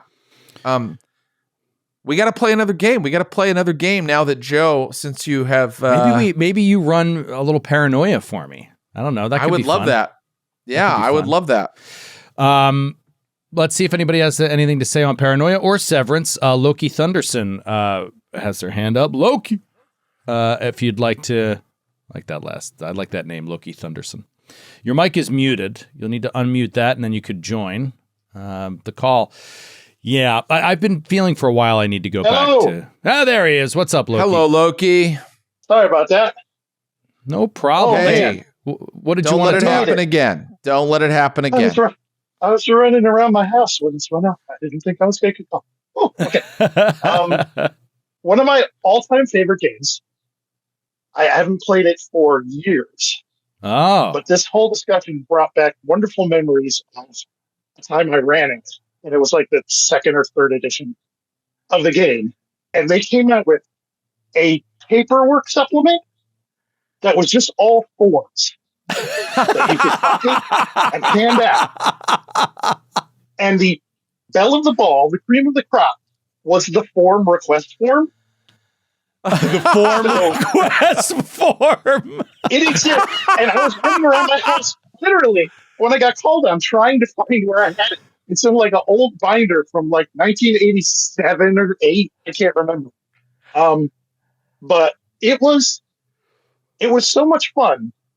But and I get what I get. I totally listened to that new game as well as going on. It kind of broke my heart a little bit, but at the same time, I totally understood it, because this is not something you can just throw your average D&D player into without kind of explaining it.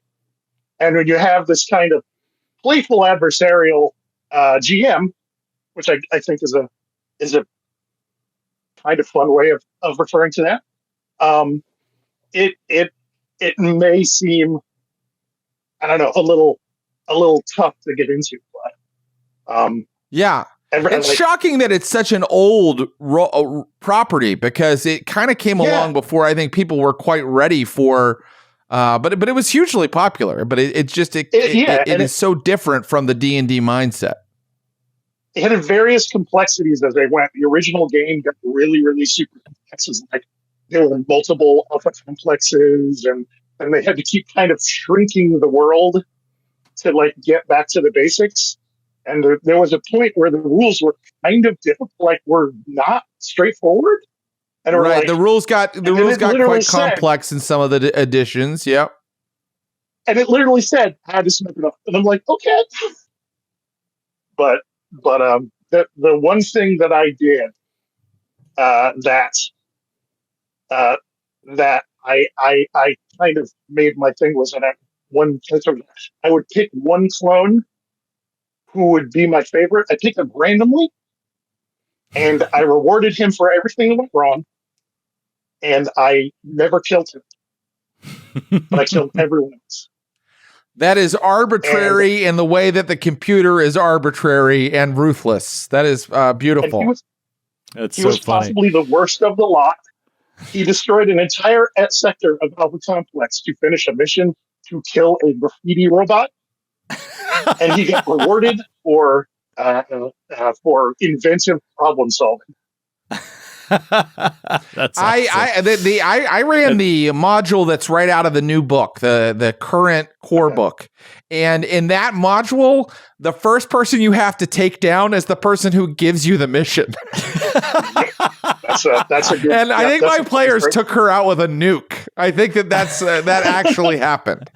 Accidentally a nuke, I think. But you can actually, and that's the thing. Like I was just like, and then it got to their heads. We're like, oh, okay, if we do the worst thing, we'll get rewarded for it. But if anybody else did the worst thing, they would immediately be. I just wanted to turn them against one player. Yeah, that's great. Great. Well, Loki, thanks for the call. That's a true Paranoia fan right there. That's great. I mean, the request form. And you can see how this ties into Severance. You can see someone in Severance having to fill out a form request form. Well, I'm telling you, having watched Severance, I'm like, now I kind of want to go back and play a little Paranoia. Like, I kind of want to have that sort of closed environment, mindset, and this is the only world you know. Dystopian nightmare, Yeah. Whatchamacallit, Narky on Discord chat says, I played in a Paranoia LARP once with water pistols and numbered lanyards for clones. That's awesome. Isn't that great? That's cool. I would totally do that. Yeah. Anybody else want to talk? No, I don't think anybody else wants to talk Paranoia right now. Let's either move. I don't have any other thing on Paranoia. I think we need to play one time. That'll be fun. I think we need to play one. I think that we need to talk a little bit about comedy in role-playing games because, the form request form, thank you so much, Loki, for bringing that up. That's legit just funny. That's and Paranoia just so always funny. Paranoia always had really actually funny stuff like that in it. But I think other attempts to make funny things in role-playing games always fail. And I'm trying to think of like other comedy role-playing games. There was Joe, I wonder if you've heard of any of these. There was a video game, a tabletop role-playing game called Toon. Nope. And How do you spell it? It was by Steve Jackson Games. Toon. Toon. Okay, where like you cartoon. played cartoons. And you were supposed to sort of mimic Looney Tunes cartoons. And I'm just realizing as I'm looking at it that the guy that designed Paranoia also designed Toon. Oh my gosh. And I have a really embarrassing thing to admit. Toon was one of the first role-playing games I ever owned. It might have been the first one. Really? Yeah, talk about like starting with the opposite of the basics. I may have played Dungeons and Dragons before that, but I think the first one I bought was Toon. And it had all kinds of rules, but I mean, you kind of had to create your own funny with that one. I'm going to see if there's any others that are, in the video game space, there were vanishingly few funny games either. Funny role-playing games. I can think of, have you ever heard of Leisure Suit Larry? Oh yeah. Yeah, I know Leisure Suit Larry. You know what I think is legitimately pretty funny and also a very good video game is Borderlands. Did you ever play Borderlands or hear about Borderlands? I did not play very much Borderlands. That's definitely a role-playing game, right? It's like a shooter. It's like a shooter, but it has role-playing game aspects, if memory serves, where you level up certain stats and stuff like that. But it's very funny, hilarious experience, but also really well-designed game too. If a game is just funny but not an interesting game, it's going to suck. You know what I mean? Yeah. If a game is an interesting game and it's really trying too hard to be funny, it's going to suck. So it's a very hard target to hit. It lines up with Severance, but Portal and Portal 2 are both hilarious games. Yeah. Yes. They're really, really, really funny. That was what was mentioned to me as the inspirational sort of media look for Paranoia. As I said earlier, it was like, think of Paranoia kind of like if you were in a Portal game. Yeah, absolutely. I just found another role-playing game that I remember being really funny, which it's called Inspectors. And it's Inspectors. Yes, I played Inspectors. This is like pre-Glass Cannon days, actually. I was invited over to a buddy invited me to a friend of a friend's apartment. I didn't know anybody there except one buddy. He was my Pathfinder GM at the time. He was GMing a game with Skid and I, McD, and Troy. And I went to this guy's apartment, and he gave us Inspector's character sheets, and we played like a 1 hour or 2 hour demo-y kind of thing of just Inspectors. And that was super fun. If you don't know Inspectors, it's a paranormal investigation role-playing game where you are assumed to be part of a reality show that is inspecting paranormal phenomenon. And so there are even confessionals where it's just like you talking about what's going on, your character talking about what's going on. And I remember it honestly being a funny game, like to read and to play. So Loki Thunderson, who was just on the show, says in chat, Inspectors, Ghostbusters with the serial numbers filed off. Right. It's that's kind of the vibe. It felt very Ghostbusters when I played it. It was so much fun. Yeah. So I guess there is comedy role-playing to be had out there. And I usually don't try to mix comedy and role-playing games because I find that, it kind of happens by accident. If you're playing a really serious Pathfinder game, no one needs to try to be funny. Funny stuff is going to happen. The dice is going to make funny stuff happen. People trying their best to role play is going to make funny stuff happen, Yeah.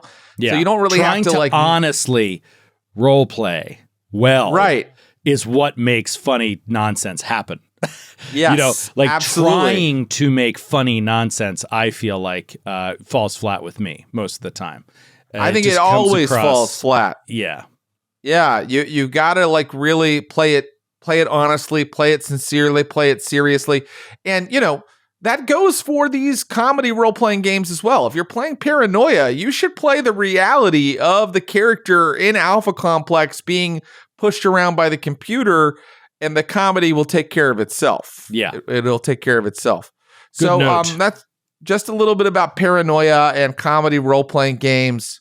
Now, I think we can move on to a little segment we thought we'd try where we're calling it Your Next Watch, because that's what appears on Netflix right after you watch something, after you finish something. Yeah, I think it's an algorithm-y thing where it's like, well, if you like this, check out this. There's because you liked or because you watched, then there's also Your Next Watch, which is kind of demanding in a weird way. Oh, it's incredibly boundary breaking. Very presumptive. But I'll decide what my next watch is. Okay? Right. Maybe it's my children. I might turn the TV off. Yeah.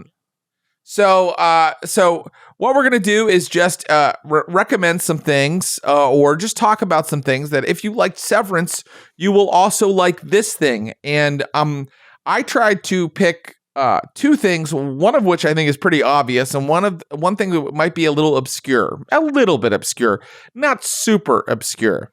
So, and I think McD has at least one thing as well. So Severance, we're dealing with this sort of the dystopian kind of satire, this feeling of being trapped, this feeling of not being able to escape, this sort of sci-fi element where everything is a little surreal. And when I combine all those elements, I think of a television show that I really enjoy that aired in the 1960s. Oh boy. In the UK. Joe, have you ever heard of The Prisoner? No. You've never heard of The Prisoner. Okay. I don't think so. The Prisoner is a fantastic show. I've been watching it, doing a rewatch the last couple months, and it holds up. It really does hold up. And if you're someone who has no problem watching classic Star Trek, for example, you will have no problem with The Prisoner because I actually think it's a little bit of a better written show. The premise is this, and you can get into this if you're not like a satire sci-fi guy. A secret agent for Britain, an MI6 guy or whatever, decides to resign. He gives his resignation and he walks out of the offices of government and he goes home and they pipe gas into his apartment and knock him out. And when he awakens, he's in this place called the Village, where the powers that be keep all these people they don't want to kill, but whom they want to like get the information out of their heads. And it's this quaint little country village that is surrounded by mountains and the ocean, so it's very hard to get out.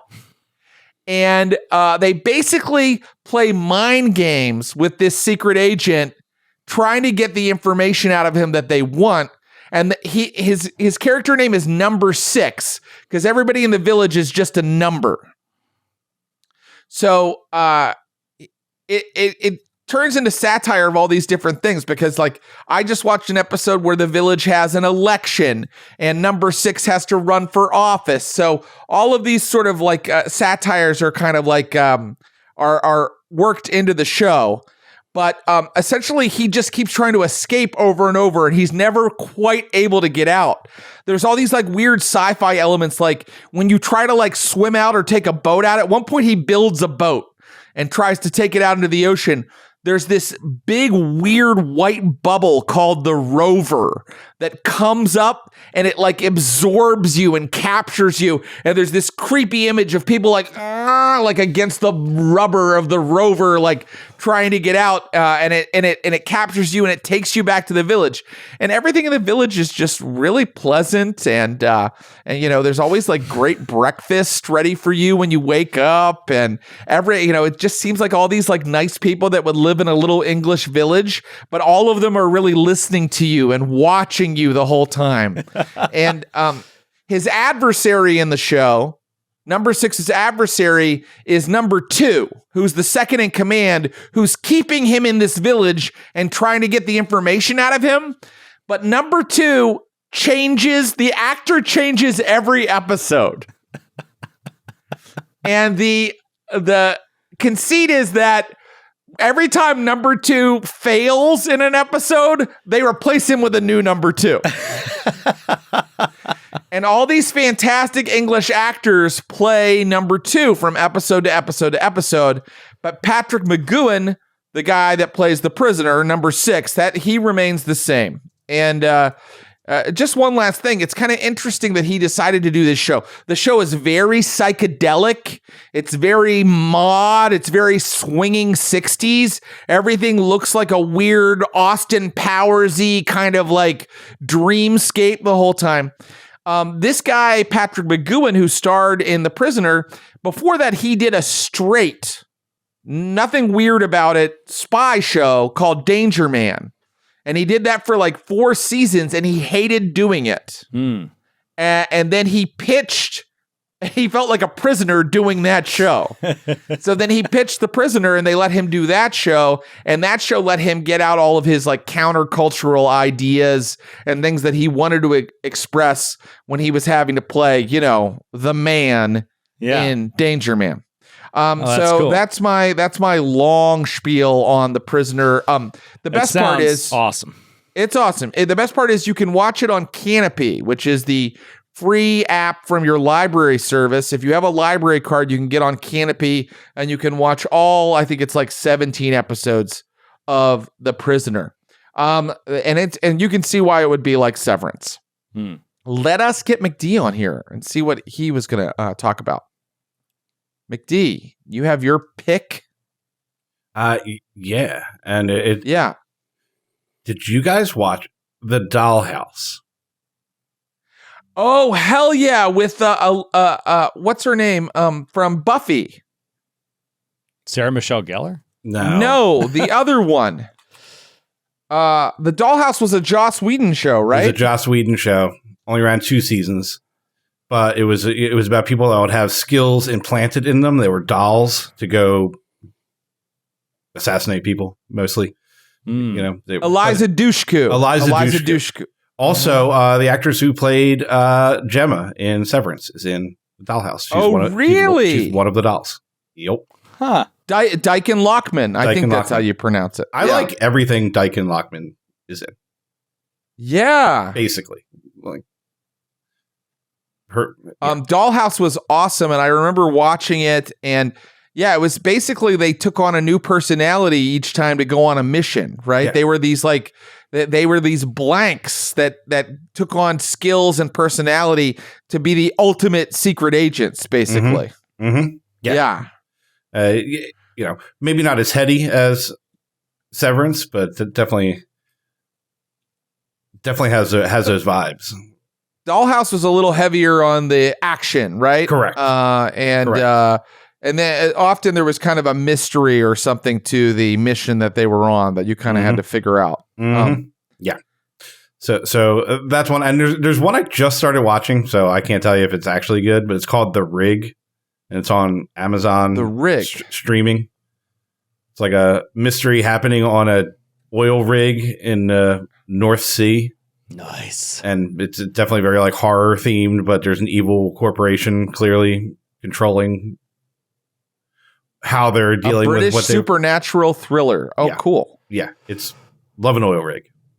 Wait, is it based on a book? I read a book that has almost this exact story. Like I know that shit going down on an oil rig. It's not exactly there's plenty of those. But like it was like it was in the North Sea. It was a supernatural sort of situation. What's that book? I read this. It was like a thriller. It was super fun. Was it called The Rig? I can't remember if it was called The Rig. I don't think it was. This does not appear to be based on anything, at least according to the Wikipedia page. Yeah, same. That's where I am right now. But damn, I'm going to watch that, McD. Yeah, it's cool.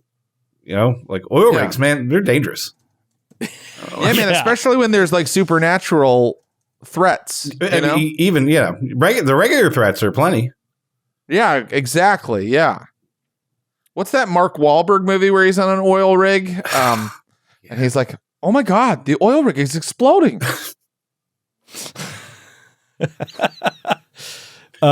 It's Deepwater Horizon. Deepwater Horizon. My favorite title. So good. It's so good. What was that? Not That's the like name? almost as bad as the title K-19, The Widowmaker. Was that not the name of the oil rig that blew up? I think it's a true story. That's probably why. Okay. I liked that movie. I want to watch it again. I remember liking it the first time I saw it. I found the book. It is Deep Storm by Lincoln Child. It's a classic like airport novel. Oh yeah. And it was cool. It was I dug it. It was cool. It's like, dude, it has that great like supernatural kind of prologue where it's like the guys are just working, you know what I mean? And then they dig a little too deep and somebody sees something, they're like, what is that? And it just like cuts to black. Chapter 1, Love it. So this is apparently part of a series with the title character being Jeremy Logan. Ooh. Hello. I'm suing. I should be getting a check for this. Yeah. Clive Cussler has good things to say about it. So there you go. That's all you need to know. Let's McDermott, you don't have any more of these, right? Any more recommendations? Recommendations based on Severance, but I got to be like, read the Pierce Anthony book Kilobyte. I've read Kilobyte.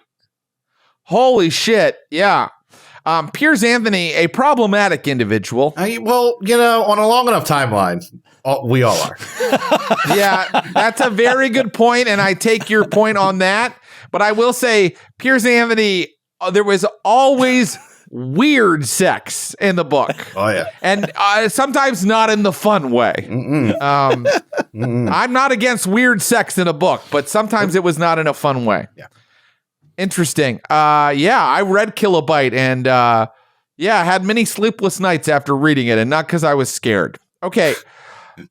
All right. I have one more thing to say about if you enjoy Severance, you really have to read anything by Philip K. Dick.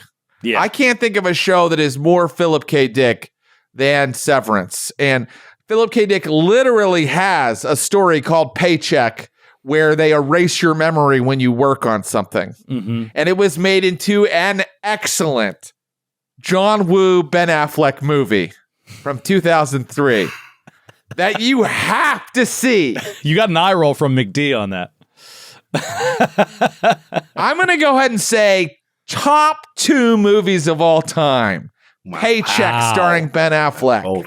Wow. Top 2. Pierce Anthony Top 2. wrote the novelization of Total Recall based on the Philip K. Dick short story. Based on the Philip K. Dick story, we can remember it for you wholesale. Yeah, Interesting. Yes. Wow. I mean, it is absolutely fucking absurd to base a movie on a story and then have someone write a novelization of that. Yep. That's very, very late 80s. That's Philip K. Dickian. Mm-hmm. Yeah. How deep does it go? It's so dicky. Dick facts. As we used to say on the Glass Cannon podcast. Cool. Well, thanks for the ideas. We got to talk about we got to talk about just Philip K. Dick one time on the show. We need to have a whole segment. jot that down. Jot that down. We need to have a segment where I just say, and we should have a segment on that. We need a segment suggestion form. Yeah, a form request form. Form request form. Let's see if anybody else has anything to add to this real quick before we do comments. Steve, we tried to bring you up earlier, I think, but it didn't work. Now you're on your phone, it looks like. Steve? Howdy.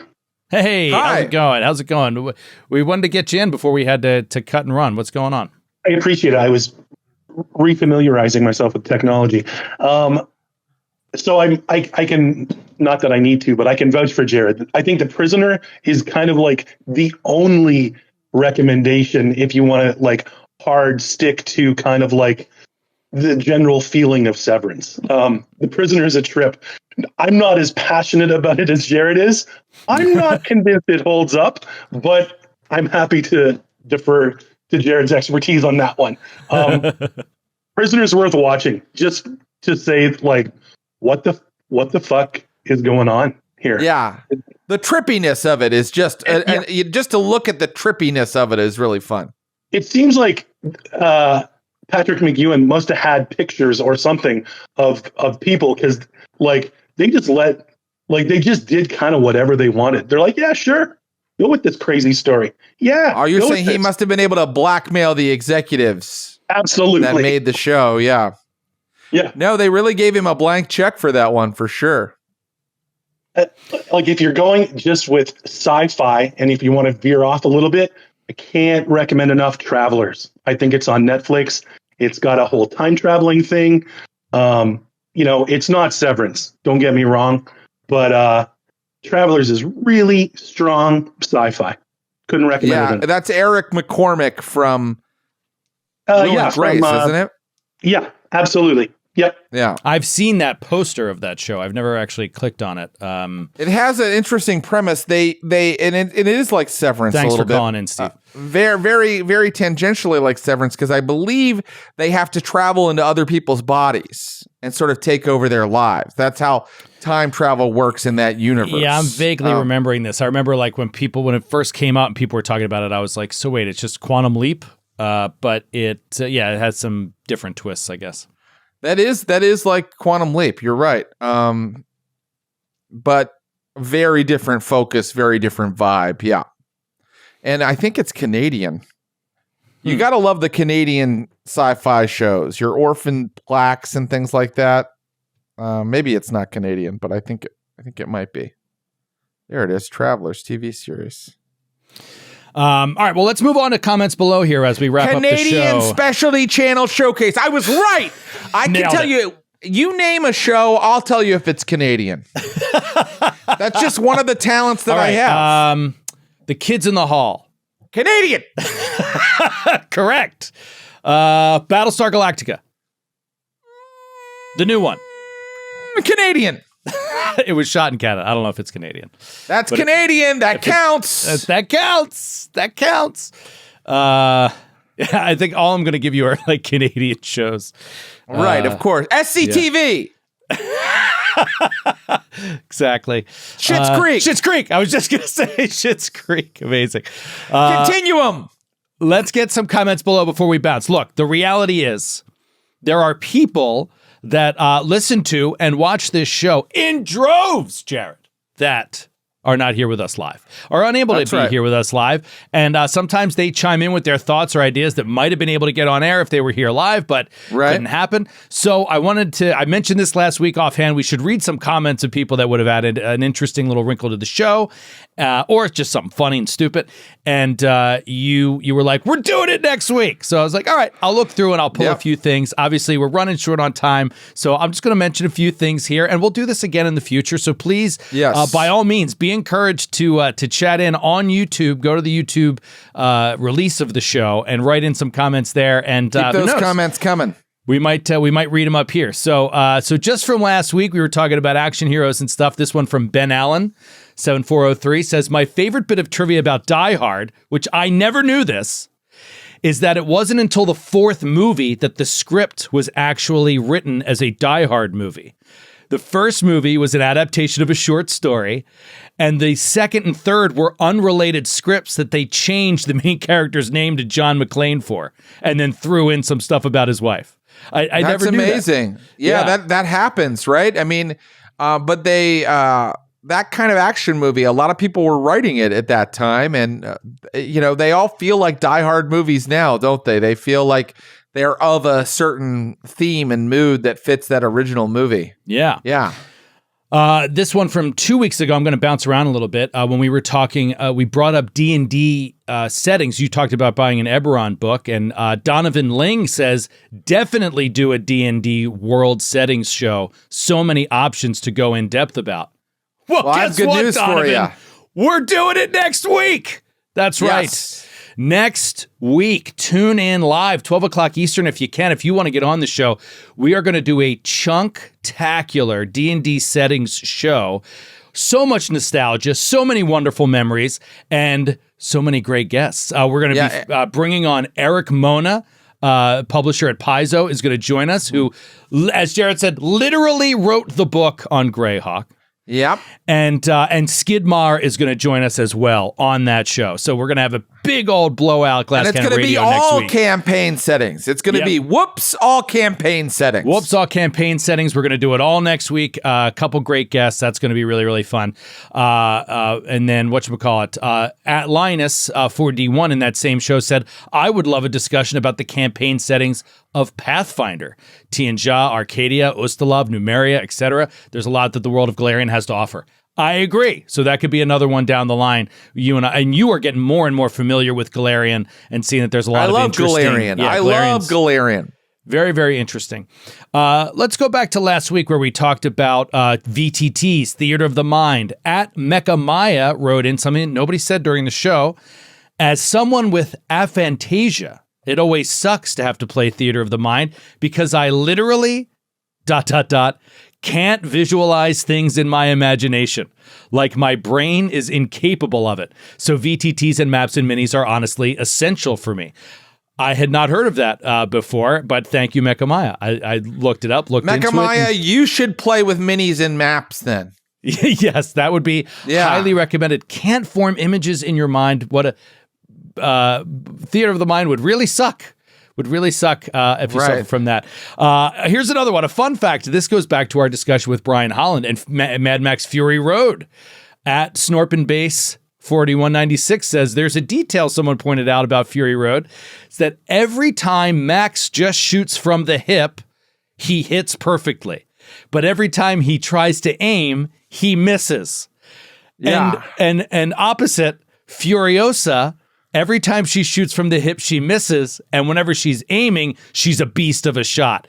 It's just this lovely little thing, I think, was put into that should have be them some need kind of each other in fights. Like some kind of feat or flaw in a role-playing game. You're good from shooting at the hip, but you suck at aiming or something like that. Moving along, Jared, you remember you went off on a little rant on skipping intros? Oh, yeah. I was right about that.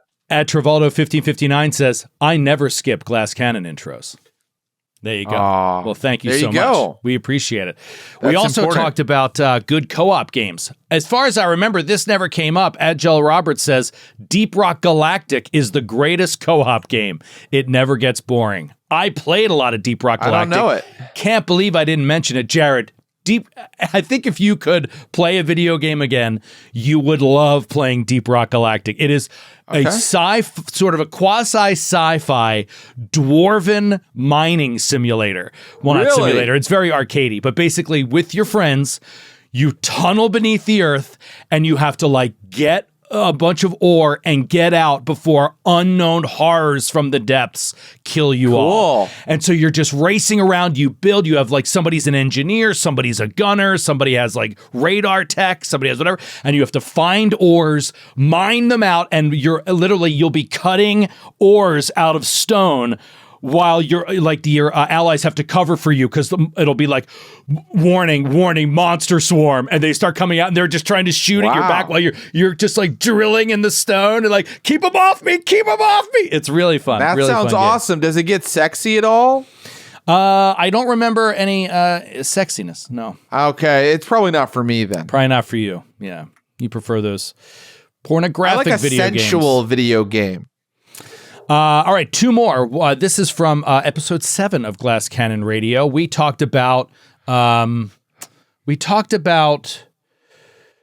mentioned this was interesting to me. I mentioned, how do you clue in your players that the threat they're about to face, they're not meant to fight, right? And I said, like, sometimes I'll literally just tell them the AC of a creature. I'll just speak in the meta to the players, so that it quickly describes to the characters what they're seeing. They're seeing an unbeatable force. And so Ben Allen, someone who we just mentioned a second ago, had another great comment. One way to communicate to players the level of a threat they're about to face is what I think of as the Worf maneuver from Star Trek The Next Generation. Worf was always the biggest, toughest guy on the crew. So when the Enterprise would encounter some alien, the writers would communicate how incredibly powerful it was by having it throw Worf around like a rag doll. So before the encounter, you can introduce an NPC to the party, describe them as being incredibly badass, and then he joins them in the encounter and gets epically murdered right away. And then it's clear to the party that if they want to choose to mess around with this thing, they would die. So anyway, I thought that was the Worf maneuver. I love that. That's so good. Thanks, and Ben. then finally, I said that I'd mention Dungeon Crawler Carl again. Just a note from Glenn Luke, 5985, who wrote in and said, I'll try Dungeon Crawler Carl, but I have a suggestion for another easy and fun read. A good lit RPG genre series is Robert Bevan's Critical Failures. Quick read, dirty jokes, audiobooks are great too, and there's 10 books in the series with multiple short story anthologies. Give it a shot. It's a cheap read and available on Kindle Unlimited. So there you go. One little, if you liked Dungeon Crawler there's Carl. Another lit RPG. Yeah, if you're interested in more lit RPGs, Robert Bevan's Critical Failures. Original Jim says, "Oh yeah, I read the first 4 or 5 of those. Not too shabby." Well, there you go. Yeah, I've heard so many lit RPGs have been recommended since we did Dungeon Crawler Carl. It's an entire genre. Yeah.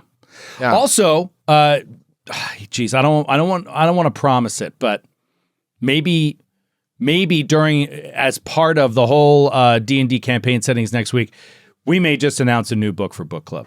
Just saying. Yeah. There's something on the fire Jared and I have been discussing. This might be announced next week, so tune in. I think we may pull the trigger on something. So Dragons of Autumn Twilight. Dragons of Autumn Twilight. I love it.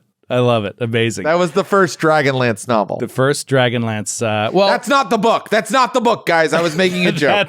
That's not the book. I was not making a joke. I was just making a joke. The actual first book is going to be. The actual next book is going to be Spelljammer Beyond the Moons. That's going to be the next book club book, so we can learn more about Spelljammer. So good. I am going to read this. I just read an Eberron novel, Joe. I just read an Eberron novel called City of Towers. And this is just to really immerse yourself in the world and setting and everything for when you run it? I was just into Eberron for about 2 weeks, and I was like, I had just read a kind of a heavy book, like a nonfiction book, and I was like, I need something I can finish in 5 days that is just silly and stupid. And boy, it fit that bill. So awesome. Yeah, these old role-playing tie-in novels are fun. Well, that's going to do it for us. Seriously, write those comments into YouTube if you didn't get on the show today or you want to get your thoughts in there. I'd love to read them again on air. That was really fun. And thank you all for watching and interacting with us, whether it's here on Discord, on Twitch, or on YouTube. We're live every Wednesday, 12 o'clock Eastern. Come and check us out there. But otherwise, big show next week. Eric Mona joining us, Skid joining us, D&D campaign settings. We're going to have callers on the show. Come talk to Eric, talk to Skid. Yes. We're going to visit the domains of Dread. We're going to go to Kryn. Oh, it's going to be awesome. Kryn. I remember Kryn. All right, take it easy, everybody. And we'll see you next week. Bye. Bye-bye.